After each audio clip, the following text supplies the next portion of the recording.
What do you think the chances are? Well, Lloyd, that's difficult to say, and we really don't... Hit me with it. Just give it to me straight. Just, least you can do is level with me. What are my chances? But I never saw one. He's looking. Not good. Thrown up for grabs in the end zone. How does this one end? Incomplete.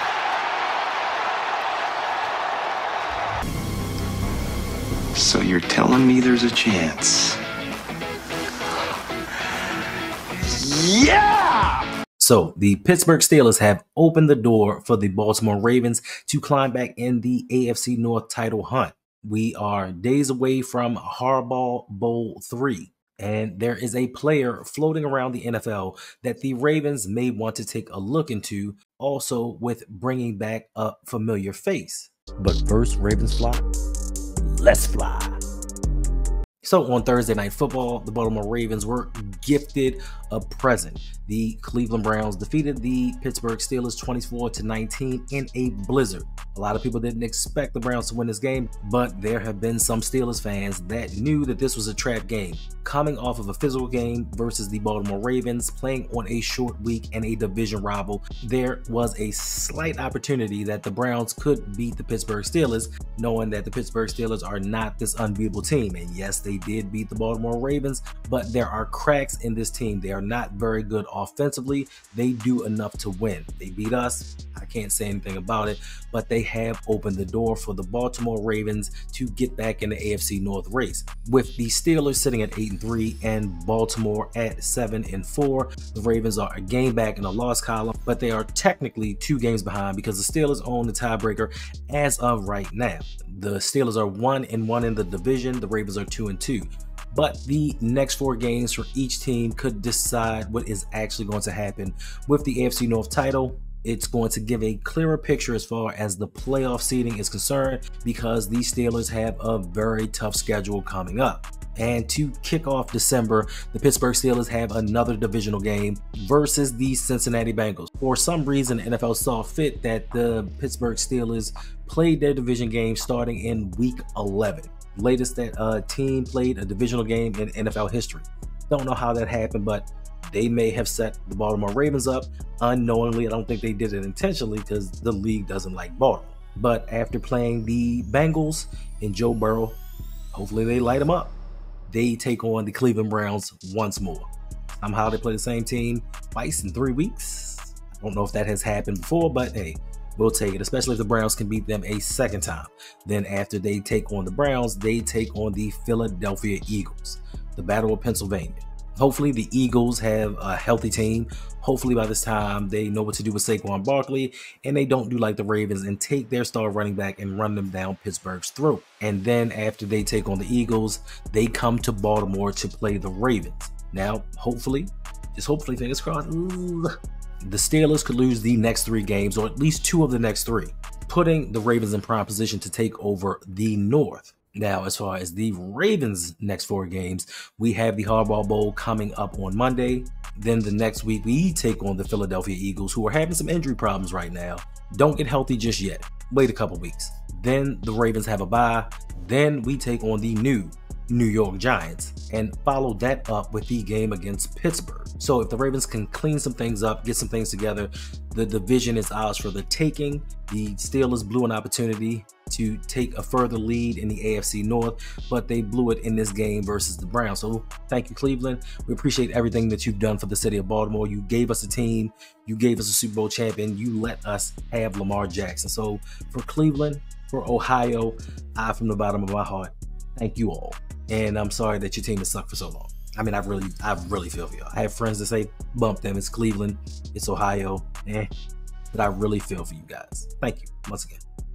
And speaking of the game versus the New York Giants, if you haven't heard by now, Daniel Jones has been released by the New York Giants.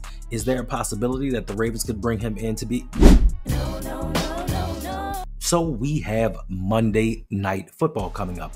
Baltimore Ravens travel to Los Angeles, to SoFi Stadium, that beautiful stadium, to take on the Los Angeles Chargers. This is going to be the Harbaugh Bowl 3, where brothers Jim and John take on each other for the 3rd time, with younger brother Jim Harbaugh losing twice to his older brother. The first, a Thanksgiving Day loss, and then them losing in 2012 in the Super Bowl. So Big Brother John has the leg up.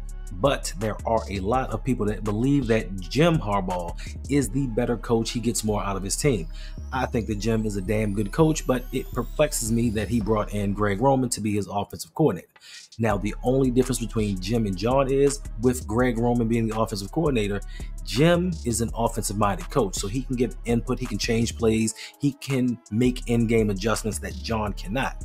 Now, this is the one thing where I have a little bit of trepidation, because we know with a lot of teams, if you don't face the Ravens and you don't face Lamar Jackson frequently, you tend to struggle. This is why the NFC has such a poor record versus the Ravens, because they don't see him very often.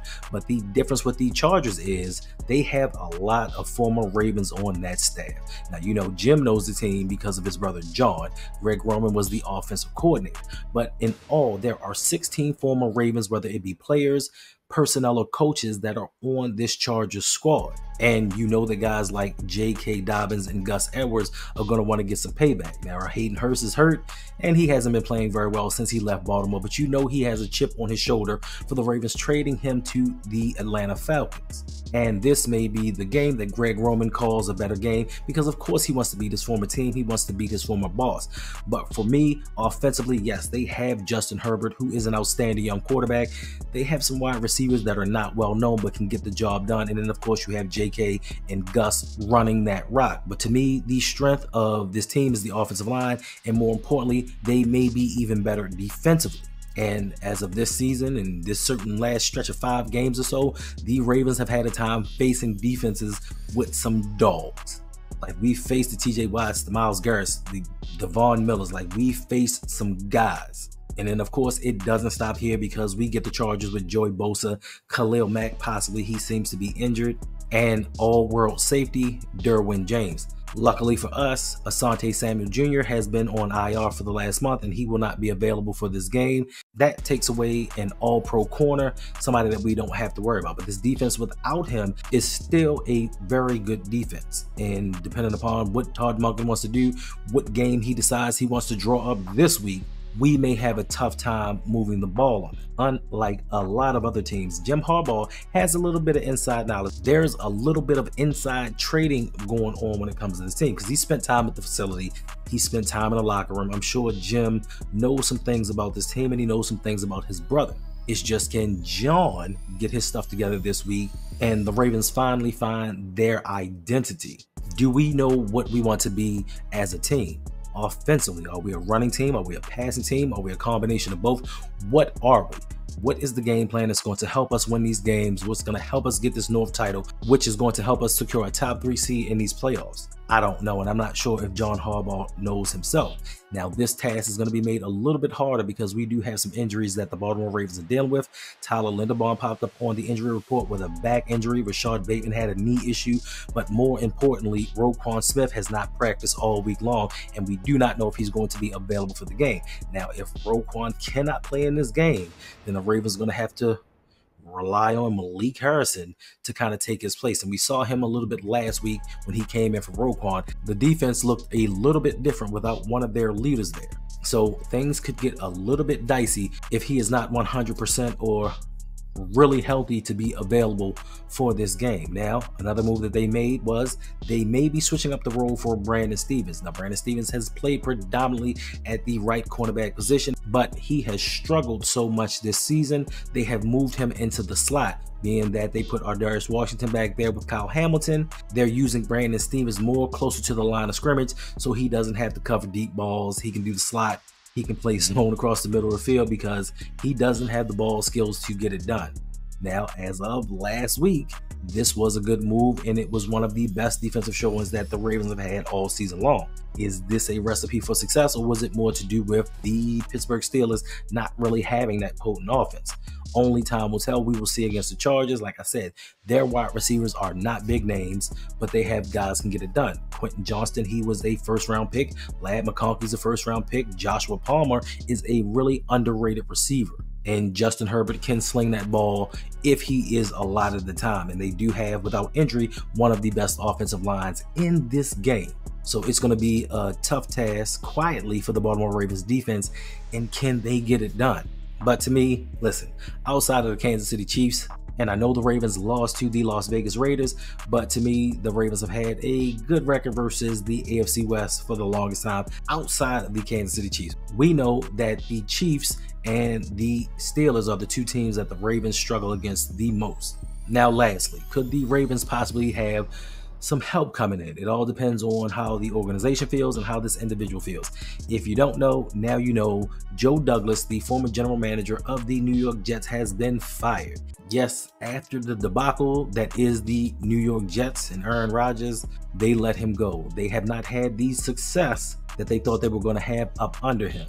Now, Joe Douglas is a former Ravens scout and executive. Throughout his career, he was one of the best scouts that the Baltimore Ravens ever had, and I think that it is evident as him being general manager of the Philadelphia Eagles and of the New York Jets. Some of his drafts helped secure a Philadelphia Eagles Super Bowl victory, the first in their franchise's history, and I know a lot had to do with Howie Roseman, but some of it started with Joe Douglas. Then he moved on to the New York Jets, where he has an eye for talent. Now, it does not always work out for him, but he has picked some players. Now, all general managers have hits and misses, but it doesn't hurt to have another voice in the room to give you their opinion on what they see.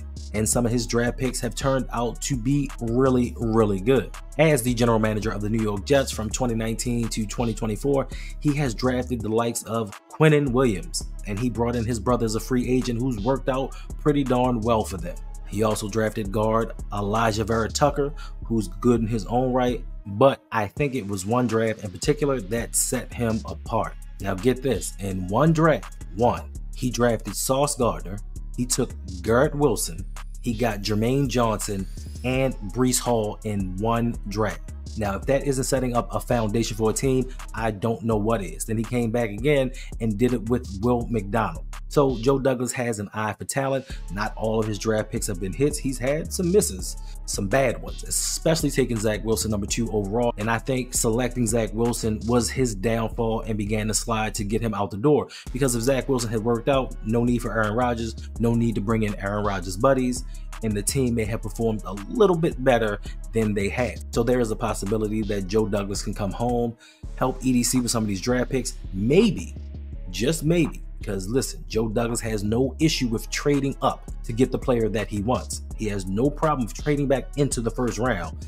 to get a player that he covets. So he can be another voice in that room telling EDC, like, look, bro, we don't need 11 draft picks. We can do fine with 6. We can find 3 studs and then get 3 guys for depth pieces. We don't need 11 draft picks where 4 of them aren't going to make the team. Another 3 are probably going to be drafted injured, so they're not going to have an impact at all. And then 2 more are going to be healthy scratches. So come on home, Joe D, and let's make this thing work, because all we're doing is delaying the inevitable for the Baltimore Ravens winning a Super Bowl. Understand, but I waited 7 years for Lamar to get his championship, and I think that I've waited long enough. And I think that the Ravens should bring in anybody possible that can help the team, whether it is a player or someone within the organization with experience that can help out in the smallest way.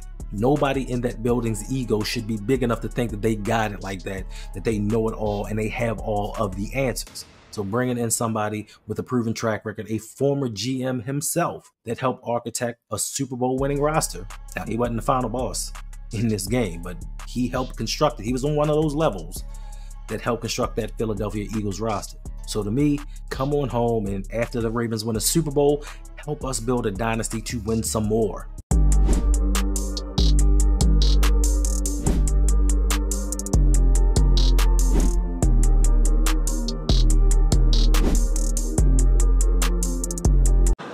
Nah, man, I'm cool.